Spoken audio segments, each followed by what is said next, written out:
Chapter 18. With all the gathered information, the whole team and our newest member went into the bioship for it to take us to surprisingly Gotham High School again. Why was this scientist stationed at a school and not some league safe house?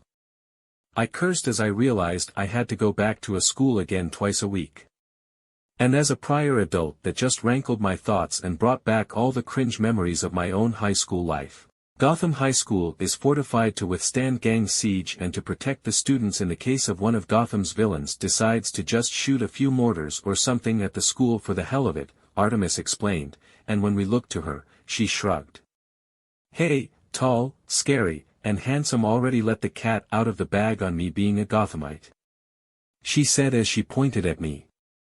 Well, thanks for that I guess. I answered, not knowing how to feel about Artemis's saying I was handsome. So how good are you with that bow? Kid Flash prodded, and seeing how the speedster engaged the archer in some banter, I saw Miss Martian's captain's seat of the ship slide back along the floor until her seat was between me and Connor. Hi. I wanted to talk too and not just sit looking out the window with the ship already in autopilot. Megan said sheepishly. Connor didn't seem to mind Megan talking incessantly with him, and honestly, I believed he was much more chill than he was in canon due to my presence being around to give him someone to talk to, and frankly, a rival for him to better himself to one day defeat or something. So, although he may not completely engage someone avidly in conversation, but he would truly listen to people and not just noncommittally grunt, tuning them out. Then Miss Martian kind of hesitated as she twirled around one of her shorter locks of red hair and turned from me to Connor on either side of her before she leaned over to Connor, and with my enhanced senses, I could hear her whispering to the clone. After this mission, can we go out and get some ice cream or something? I didn't know if Connor even understood what dating was, so when he just nodded, obviously thinking about his favorite food item so far in root beer floats, I did my best to ignore the obviously flirty actions Miss Martian was putting out towards her target. Thankfully I didn't need to be in that awkward third-wheel situation for long, as the fast-cloaked bioship brought us to a soft landing on the front steps of the high school. Alright, team, let's get going, I said as I threw off my seatbelt and hurriedly moved away from Megan and Connor, not to mention with how Wally was already hitting on Artemis. I just wanted to get out of the damn ship. It turns out that with Speedy being found out to be a clone and all the drama beforehand being attributed to the clone's actions, the younger members that were friends with Speedy/Red Arrow didn't discriminate or see Artemis as some sort of replacement for Speedy.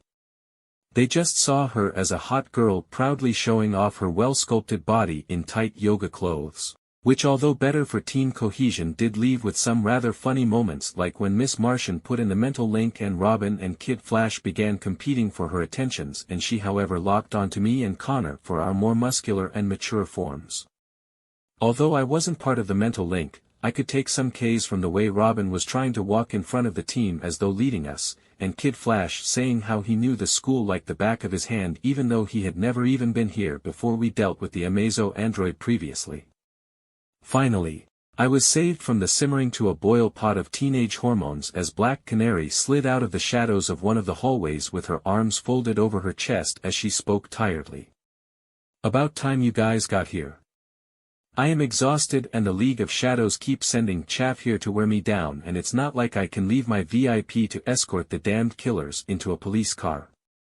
She complained, and I saw how truly exhausted she must have been to just burst into complaining in front of the Junior League team. Calder then loudly cleared his throat, cutting off Canary's complaints as he spoke in his soft even tone. Black Canary, do not worry, as we will protect this Shirley Fouquet and the League of Shadows will not harm her. Now allow us to take control of the situation and you can keep some sleep, as we can all tell you haven't slept in a couple days from the way your eyes are so puffy. Black Canary just nodded, saying, Yeah. I'm leaving. Just be careful, and Miss Fouquet is in this classroom. She warned as she stretched a bit before drooping back into a slouch of exhaustion and then walked past us, leaving our team to watch over a scientist in an abandoned school during the night with ninjas probably going to attack us. God, that sounds like the worst B-movie plot. I thought as I followed my team into the classroom and saw the blonde form of Shirley Fouquet hunched over a large military-style laptop before she looked up and saw us. Well, Maybe numbers will count for something. She said weakly before she looked back at what she was obviously coding. Okay, look, I am very stressed, as I have possibly the fate of the world hanging on my shoulders in stopping this possible grey goo incident from spiraling out of control. Then she went on to explain how she was a scientist that was working on a nanomachine system that was capable of remotely breaking into computers and stealing their information with nothing able to stop them, as the nanomachines were able to destroy any matter in their way, along with being able to reuse matter they broke down to infinitely create more nanomachines. So, why even create such things? Robin asked dryly as I was thinking about why the League didn't just shut all this crap down. They weren't supposed to be used this way. They were created for medical purposes, as they could easily get into a human body without causing harm and can easily clear up cholesterol or other build-ups. Not to mention in time the nanomachines in time could even theoretically replace human organs. Shirley said excitedly before she slumped in her seat. But now hackers across the world and a damned cabal of ninjas are trying to steal total control from me. She sighed before she smiled weakly. I just need a couple more hours and I can introduce a robust firewall into the nanomachines network, and once that is done, for a long while we won't need to worry about someone remotely controlling them, as parts of them already are being used. Robin then nodded to her words as he was playing with his wrist computer. Yeah, there is reports of an erratic grey cloud hanging around Star Labs, Wayne Tech, and other places with dangerous technology. So just keep those people from me and I can easily solve this, as I am already putting the finishing touches on this. Plus, in the worst case, even if sets me back a couple years, I am fully capable of remotely destroying the nanomachine clouds before they self-propagate into an out-of-control situation. She explained, and I guess with her having a solution on hand and no one currently being hurt, then it made sense why the League was using her as bait to catch villains and the League of Shadows assassins. While the rest of the team were in their mental link and generally being quiet to allow the scientist to work on her project, I had a rather important thought, so I moved closer to Robin to ask a question. Hey Robin, you and Batman get entangled with the League of Shadows quite often. How do you subdue one of the better ninjas or their killers in general? Robin's face twitched before he deadpanned. Typically throwing them off the tops of buildings work pretty well, as even those trained freaks can't walk with half their bones broken.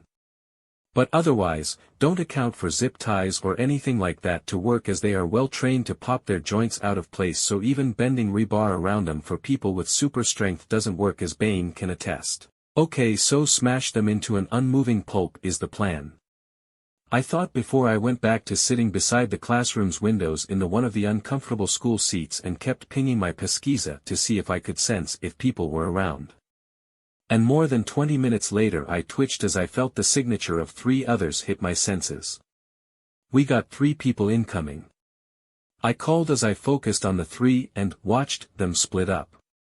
They are splitting up. I spoke. Calder hummed and turned to Kid Flash and Robin. Hold the perimeter, and once they engage you two, we will come to help, while leaving Lord and Artemis here to protect Fouquet. He ordered, and I realized he was planning on using the villain's disdain of our team members as merely sidekicks to jump them with numbers one by one. The 2 heroes nodded, leaving, before a couple tense minutes later loud crashing noises rang out, with Calder, Megan and Connor running out of the room to go join the fight, as I kept my pesquisa running to track the 3rd assassin that was winding towards our VIP. Oh, wow, I didn't expect to see you here. A sultry voice spoke out, and the last assassin came into the classroom. The last assassin, as my damned luck needed, was Cheshire, a skilled martial artist woman wearing a Japanese demon mask and a green outfit that covered all of her flesh except for whatever reason, leaving a part of her thighs bare that the length of her skirt and high boots didn't reach. And more importantly, she was the sister of Artemis.